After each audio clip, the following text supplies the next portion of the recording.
George S. Patton believed he understood war. He believed he understood command, courage, loyalty, and above all, hierarchy. He believed he understood Dwight David Eisenhower. For years, Patton had seen Eisenhower as a capable staff officer, a planner, a man who understood maps and logistics, but not a man who would ever stand above him in spirit. Patton was fire. Eisenhower, he believed, was paper. What Patton never expected, what he could never truly prepare for, was that Eisenhower would become the man who repeatedly shocked him, restrained him, elevated him, punished him, protected him, and ultimately reshaped his destiny. This is the story of 15 things Patton never expected Eisenhower to do, and how each moment quietly rewrote the balance of power between two of America's most legendary generals. Patton never expected Eisenhower to outgrow him. In the early years, Patton had seniority, combat reputation, and an almost mythic presence. He had studied war like a religion, spoken about reincarnation on ancient battlefields, and cultivated fear as a leadership tool. Eisenhower, by contrast, rose slowly. He spent years behind desks, coordinating others' brilliance rather than showcasing his own. Patton saw him as useful, not dominant. What Patton failed to notice was that Eisenhower was learning something Patton never did: how to manage men who were more dangerous than the enemy. Eisenhower wasn't preparing to win battles. He was preparing to win wars. By the time Patton realized this, Eisenhower was no longer standing beside him. He was standing above him. Patton never expected Eisenhower to command allies instead of armies. Patton believed command meant obedience. Orders were given. Orders were followed. Eisenhower understood something far messier. The war in Europe wasn't just about defeating Germany. It was about balancing egos, nations, politics, and fragile alliances. Eisenhower had to command British generals who distrusted Americans, politicians who interfered constantly, and commanders who believed themselves superior. Patton could dominate soldiers. Eisenhower had to persuade equals. Patton never expected Eisenhower to master this invisible battlefield, but it was here that Eisenhower proved irreplaceable. While Patton obsessed over tanks and timing, Eisenhower navigated pride and diplomacy, and that skill made him indispensable. Patton never expected Eisenhower to say no to him and mean it. Patton was used to pushing boundaries. He slapped, shouted, and intimidated his way forward, believing results justified methods. Eisenhower admired Patton's aggression, but he also saw the danger.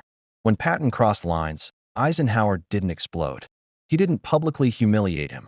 He did something far more devastating. He restrained him quietly. He delayed his commands. He limited his movements. He sidelined him without stripping him of dignity. Patton never expected Eisenhower to discipline him with silence instead of fury, and that restraint cut deeper than any court-martial ever could. Patton never expected Eisenhower to protect him from himself. After Patton's infamous outbursts and moments of uncontrolled rage, many wanted him removed entirely. Careers ended for less. Eisenhower saw what others could not. Patton's flaws were inseparable from his genius. Rather than destroy him, Eisenhower absorbed the political damage and shielded Patton behind closed doors. He reprimanded him privately while defending his value publicly. Patton never truly understood this protection. He mistook it for weakness. In reality, it was leadership of the highest order, saving a man so he could still save an army later. Patton never expected Eisenhower to use him as a weapon of deception. When the Allies prepared for the invasion of Europe, Eisenhower made a decision that stunned Patton. Instead of giving him immediate battlefield command, Eisenhower placed him in plain sight, leading fake armies, staging false movements, allowing enemy intelligence to obsess over Patton's presence. To Patton, it felt like humiliation. To Eisenhower, it was strategy. Patton's reputation was so terrifying that it became a psychological weapon. Patton never expected to be used this way, not as a sword, but as a shadow. Only later would he realize that. Eisenhower trusted his image enough to stake the entire invasion on it. Patton never expected Eisenhower to value restraint over speed. Patton believed momentum was everything. Once you struck, you never stopped. Eisenhower believed momentum without supply lines was suicide. Time and again, Eisenhower slowed advances, redistributed fuel, and paused operations to stabilize the front. Patton raged against these decisions, seeing them as cowardice or indecision. What he didn't see was the larger map, the one Eisenhower carried in his mind. Eisenhower wasn't racing Patton. He was racing collapse, and every pause prevented disaster. Patton never expected Eisenhower to trust Montgomery, and that hurt the most. Patton despised Montgomery's caution, his ego, and his insistence on credit. When Eisenhower supported Montgomery's plans or granted him resources, Patton felt betrayed. But Eisenhower wasn't choosing favorites. He was choosing balance. Montgomery reassured the British. Patton energized the Americans. Eisenhower needed both. Patton never expected Eisenhower to tolerate a man he considered inferior.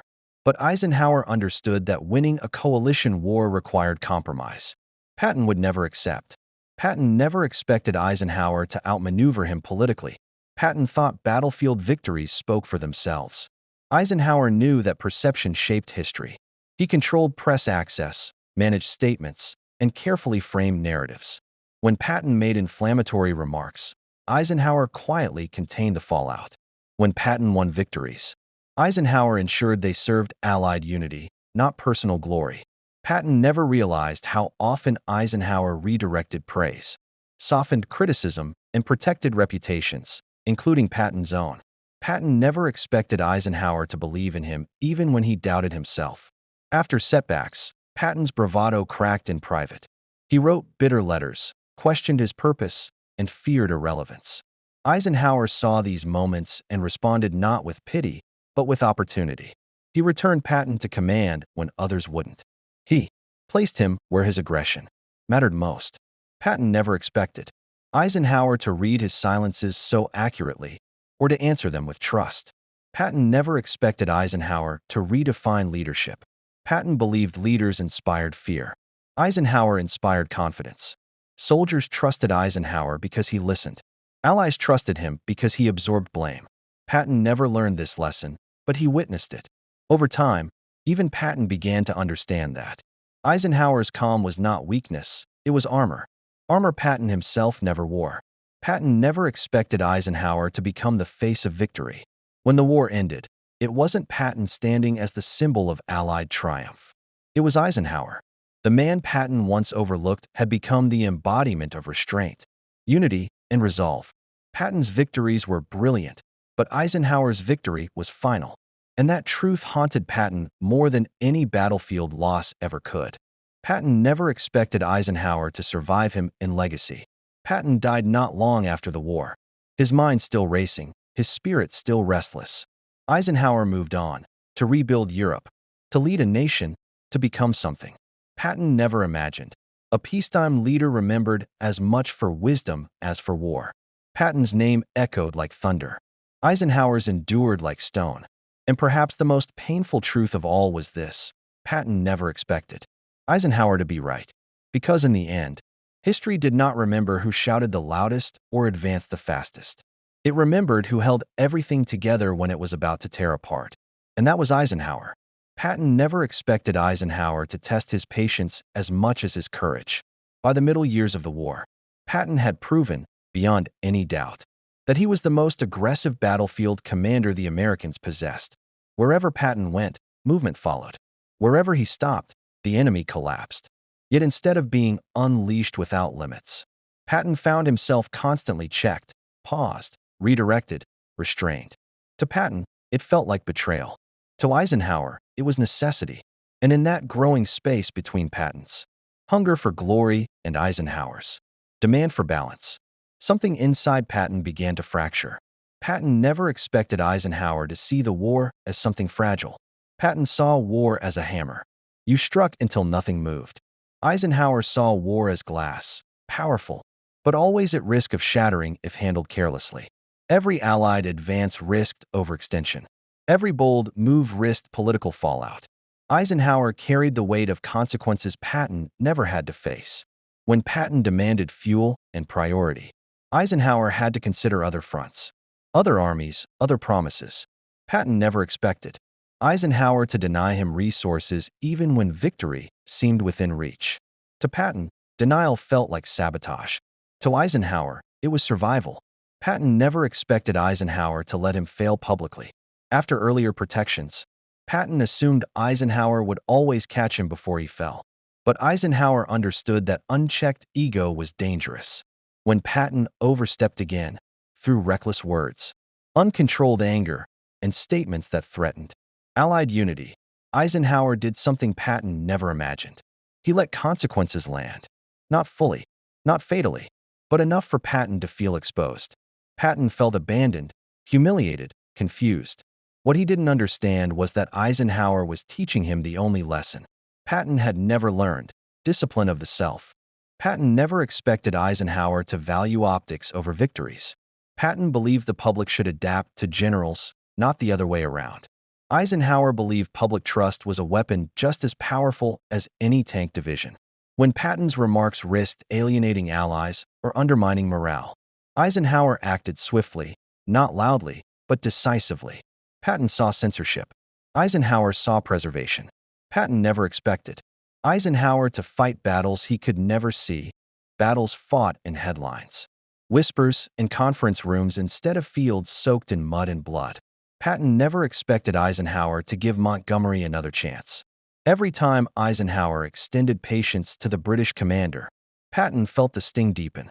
He believed results should speak louder than nationality. Eisenhower knew alliances did not survive humiliation.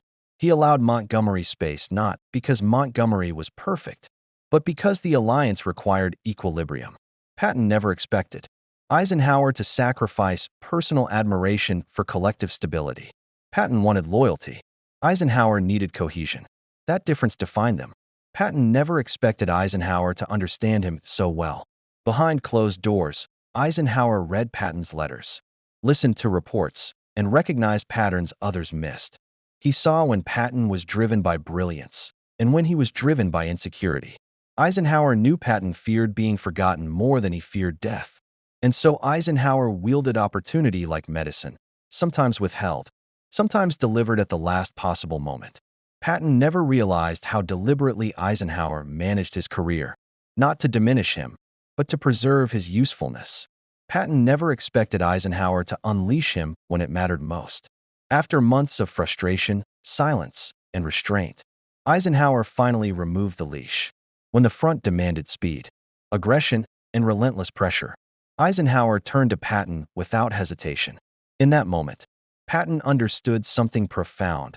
Eisenhower had never doubted his ability. He had doubted only his timing. And now, when timing aligned with necessity, Eisenhower trusted Patton completely. That trust, earned through restraint, burned brighter than any earlier praise ever had. Patton never expected Eisenhower to trust him with redemption. Eisenhower didn't just return Patton to command. He returned him with purpose, not to prove himself, not to dominate rivals, but to finish what others could not. Patton felt it immediately. This was not a second chance. It was a final test. And for the first time, Patton sensed that Eisenhower was not competing with him. He was counting on him. Patton never expected Eisenhower to value endurance over brilliance. Patton's genius exploded in moments. Eisenhower's strength endured across years. Long nights, endless negotiations, impossible compromises. Eisenhower absorbed them all. Patton, watching from the battlefield, slowly realized that Eisenhower's calm was not accidental. It was cultivated. It was chosen. And it was costing Eisenhower more than Patton would ever know. Patton never expected Eisenhower to carry blame silently. When plans faltered or delays angered the press, Eisenhower stepped forward. He never pointed to Patton. He never deflected responsibility downward. Patton, accustomed to command that punished weakness, found himself unsettled by this. Eisenhower's leadership did not elevate him by crushing others.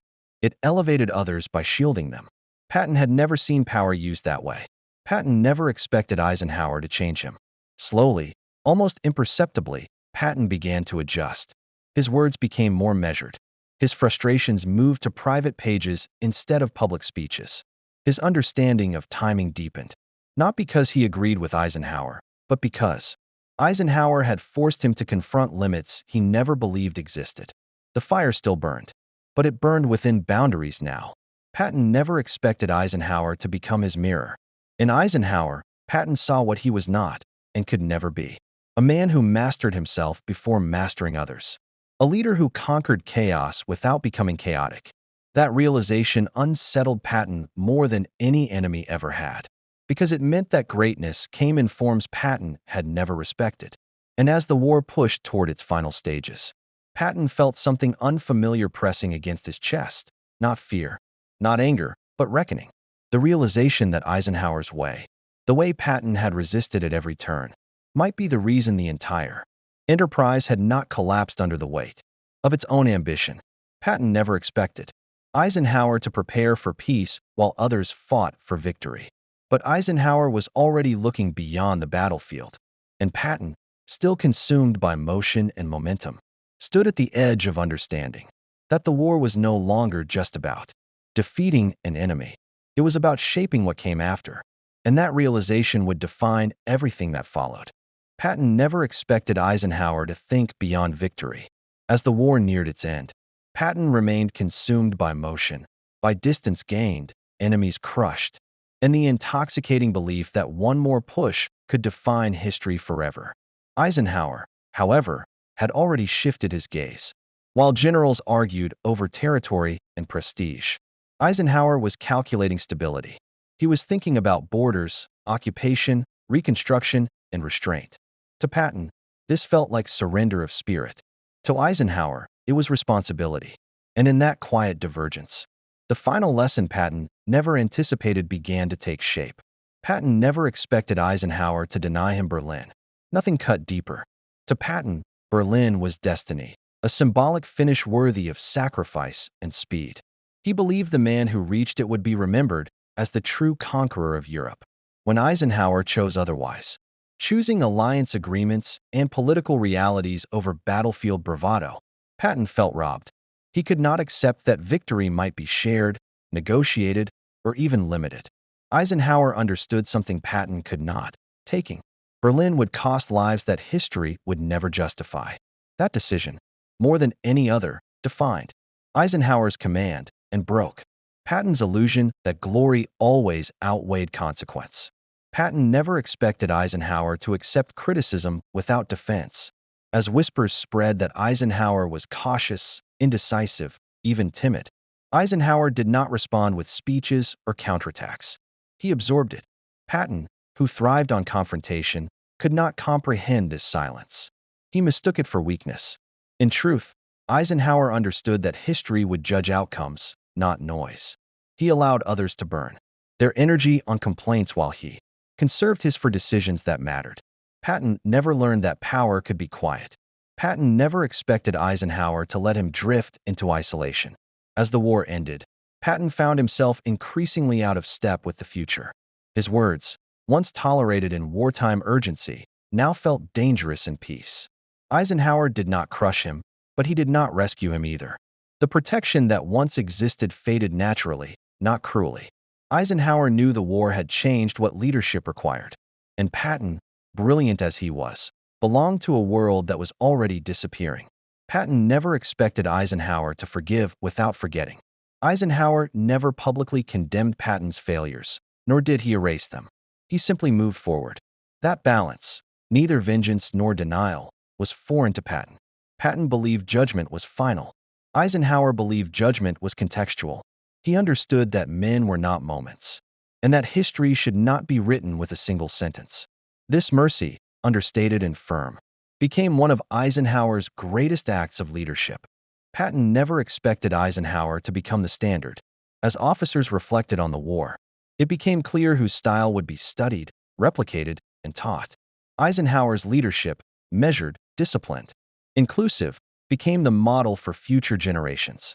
Patton's brilliance was admired, but Eisenhower's approach was institutionalized. That realization would have haunted Patton had he lived long enough to see it fully unfold. Patton never expected Eisenhower to outlive the war in meaning. Patton's life ended suddenly, before he could redefine himself outside the battlefield. Eisenhower moved forward, carrying the war's lessons into peace, governance, and national healing. He became a symbol not of conquest, but of stewardship. Patton had believed that war forged the highest form of greatness. Eisenhower proved that what followed war required even more strength. Patton never expected Eisenhower to remember him kindly, yet Eisenhower did. He spoke of Patton's courage, his indispensability, his unmatched drive.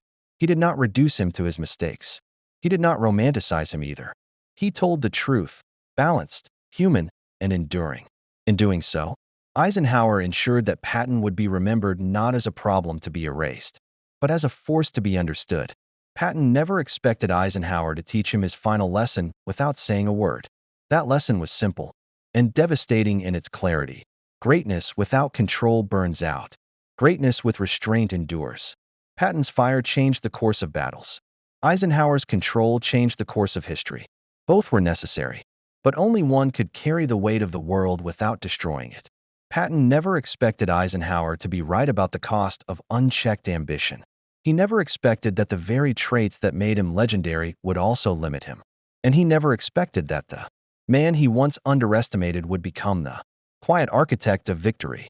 In the end, this was not a story about rivalry. It was a story about evolution, about how war demanded fury, but peace demanded wisdom, about how leadership was not proven by how loudly a man commanded, but by how much he could bear without breaking. Patton believed history belonged to warriors. Eisenhower proved it belonged to leaders. And that is the final thing Patton never expected Eisenhower to do: to win the war, survive the peace, and define the future.